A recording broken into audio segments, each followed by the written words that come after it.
The morning sun stretched over the quiet shore like it always did, turning the ocean into a sheet of gold. Mary sat on the porch with her cup of tea, listening to the soft hum of the waves. It was her favorite sound in the world. She had lived in that beach house for more than 30 years.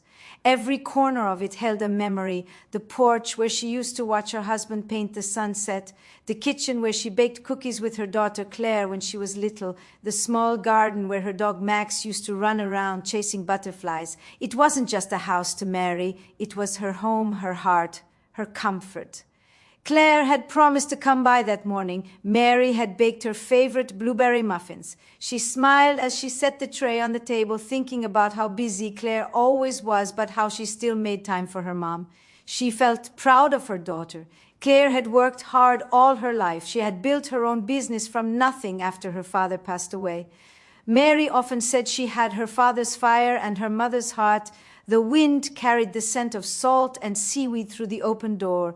Mary closed her eyes for a moment, whispering a small prayer of gratitude. She had always believed that no matter what happened, God never stopped giving her small joys. Even on the hardest days, there was always something to be thankful for.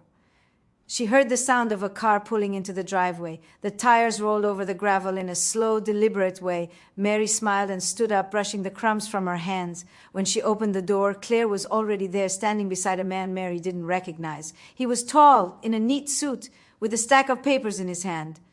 "Hi, sweetheart," Mary said warmly. "You didn't tell me you were bringing company." Claire smiled, but her eyes looked tired. "Morning, Mom. This is Mr. Davis. He's helping me with some paperwork." Mary tilted her head, a little confused. "Paperwork? Is everything okay, honey?"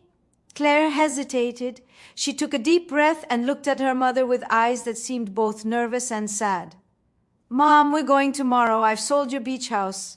The words hit Mary like a wave, too strong to stand against. For a second, she didn't understand what she had heard. She looked from her daughter to the man, then back at her daughter. "You've sold my house?" she said quietly. Claire nodded quickly as if trying to get it over with. "Yes, Mom, I know it's sudden, but it's the right thing to do. The market is good right now and you'll have a better place to stay. There's a retirement community in Maple Grove. It's beautiful, Mom. You'll love it there." Mary felt her throat tighten. "A retirement home? Claire, I don't need that. I'm fine here. This is my home. Mom, please don't make this harder." Claire said gently but firmly. "You're alone here most of the time. What if something happens? You'll be safer there and you'll have people around." Mary wanted to speak, but no words came. She looked around her living room at the framed pictures, the seashells she had collected over the years, the faded rug her husband picked out on their honeymoon. It all felt alive. Every object whispered a memory. The man, Mr. Davis, began to speak about signatures and documents, but his voice faded into the background. Mary only heard the echo of Claire's words. "I've sold your beach house." After they left, Mary sat back down on the porch, staring at the ocean. The sun had slipped behind the clouds now, and the waves were rougher than before. She held her cup, but the tea had gone cold. That night she didn't sleep. She walked from room to room, touching the walls, the furniture, the window frames. She whispered to the house like it could hear her, "Thank you for keeping me safe. Thank you for holding all my stories." When morning came, she packed her small suitcase quietly. The movers came early. Claire arrived again with a bright smile, trying to sound cheerful.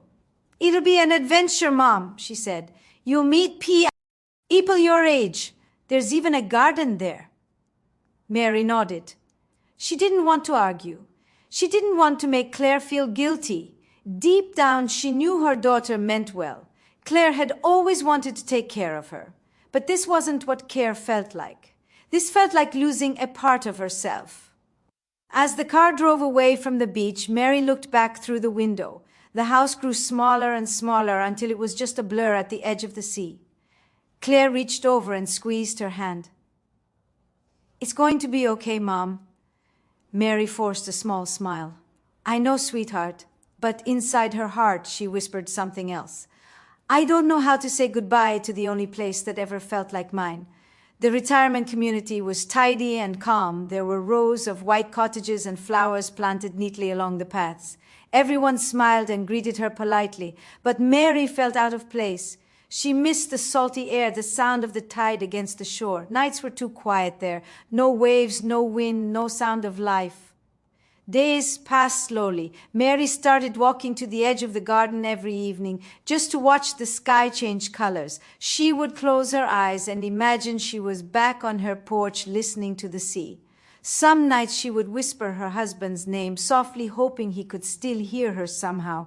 One afternoon, while she was sitting under a tree reading, a young woman from the staff came over. "Mrs. Walker," she said gently, "you have a visitor today." Mary looked up surprised. "A visitor?" The woman nodded. "Yes, ma'am. He said he knew your husband a long time ago." Mary stood up slowly. Her heart began to race. Could he be one of her husband's old friends? She followed the staff member down the hallway and into the visitors' lounge. There stood a man in his late 60s with silver hair and kind eyes. When he turned and saw her, his face softened into a smile. "Mary, you probably don't remember me. I'm Tom Harris. Your husband and I used to work together years ago." Mary's eyes widened. "Tom Harris, oh my goodness, it's been so long." They sat down together and talked for hours. Tom told her stories about her husband from before she had met him. He spoke with such fondness that it brought tears to Mary's eyes. She hadn't realized how much she had missed hearing his name spoken with warmth. Tom visited again the next week and the week after that. He began taking her out for short drives by the lake. They would talk about everything: the past, the mistakes, the dreams that still lingered. Slowly, the heaviness in Mary's heart began to lift. Weeks turned into months, and life in Maple Grove started to find its rhythm. Mary began to help in the small garden outside the community kitchen. Her hands still remembered how to care for plants. She would hum softly as she planted marigolds and trimmed the rose bushes. The staff loved her calm, gentle way. Even the residents looked for her when they felt lonely, because Mary had a gift for listening. One afternoon, she was sitting on a bench, writing something in her old notebook. It was a worn leather book she had kept for years. Inside were poems, memories, recipes, even drawings her husband had made. On that day, she was writing a letter. The words came slowly, but each one carried meaning. She began writing, "Dear Claire." She paused, then smiled to herself. She wrote, "I know you did what you thought was best for me, and I love you for it. But I want to tell you a story that I never told you before. It's about this beach house and why I held on to it for so long." Mary wrote until the light outside faded into dusk. She sealed the letter and tucked it into the pages of her notebook. Then she opened the drawer beside her bed and pulled out a small wooden box. Inside were papers folded neatly, property documents, letters from a lawyer, and a small key. She touched them gently like they were made of glass. Tom had been helping her quietly with something ever since he found her at Maple Grove. He had listened to her story about losing the beach house and had looked at her with the kind of understanding only an old friend could have. He had said to her one evening, "Mary, sometimes the hardest thing we face isn't losing something we love, but finding the courage to start again." Mary had smiled then and said, "Maybe I don't need to start again. Maybe I just need to finish something that never got finished." The next morning, Mary asked Tom for a ride. He drove her back to the coast. The air changed as soon as they neared the ocean. It carried the scent of freedom and memories. When they reached the old road that led to her former home, she asked him to stop. The beach house stood there, looking smaller but still standing proud. New owners had begun some repairs, but the soul of the house was still the same. Mary stepped out of the car and stood silently for a while. Then she reached into her bag and pulled out a small jar. Inside were seashells and a little sand from her garden at Maple Grove. She walked to the fence post and buried the jar beneath the soil. She whispered softly, "This is home no matter where I go." Then she looked at Tom and smiled. "I'm ready now." What Claire didn't know was that her mother had quietly bought another small property down the coast using money that she had saved from her husband's old insurance and from selling her jewelry over the years. It wasn't grand like the beach house, but it had a view of the ocean and a porch that caught the morning light. Mary planned to turn it into something meaningful, not for herself, but for others. When she returned to Maple Grove, she began to write letters again and make phone calls. The other residents thought she was just keeping busy, but Mary was starting something new. By the end of that year, Mary had turned that small coastal house into a healing retreat, a place where widows and older women could come for a few weeks to rest, to paint, to heal. She called it Sea Haven. She never told Claire about it yet. She wanted it to be ready first. Back in the city, Claire was busy with work, but something in her heart kept pulling her toward her mother. She visited one weekend, bringing flowers and guilt in her eyes. "Mom, are you happy here?" she asked as they sat by the window. Mary smiled gently. "Happiness is different from comfort, sweetheart. I've learned to find peace even when I miss home." Claire lowered her gaze. "I'm sorry if I hurt you. I just wanted you safe." "I know," Mary said softly, "and I love you for that." Then she reached into her nightstand and handed Claire her notebook. "I want you to read this when you get home." That night, Claire sat in her car in the parking lot reading the notebook. As she turned the pages, she began to cry. Her mother had written about her struggles after losing her husband, about how hard it was to raise Claire alone, about the sacrifices she made so her daughter could go to college. Then came the letter, the one Mary had written recently. It said, "I never told you how your father built that beach house. Every nail, every plank he touched with his own hands. That house carried his spirit and my dreams. But losing it taught me that love isn't in the walls, it's in the people who fill them. You gave me that love again." She parked the car and stepped out slowly. Her mother was standing by the porch wearing her gardening hat, waving with both hands. Claire ran to her and hugged her tightly. "Mom, what is this place?" Mary smiled through tears. "It's something I built for women who need a place to breathe again. I sold memories, but I made space for new ones." Claire looked around at the few women sitting on the porch painting quietly.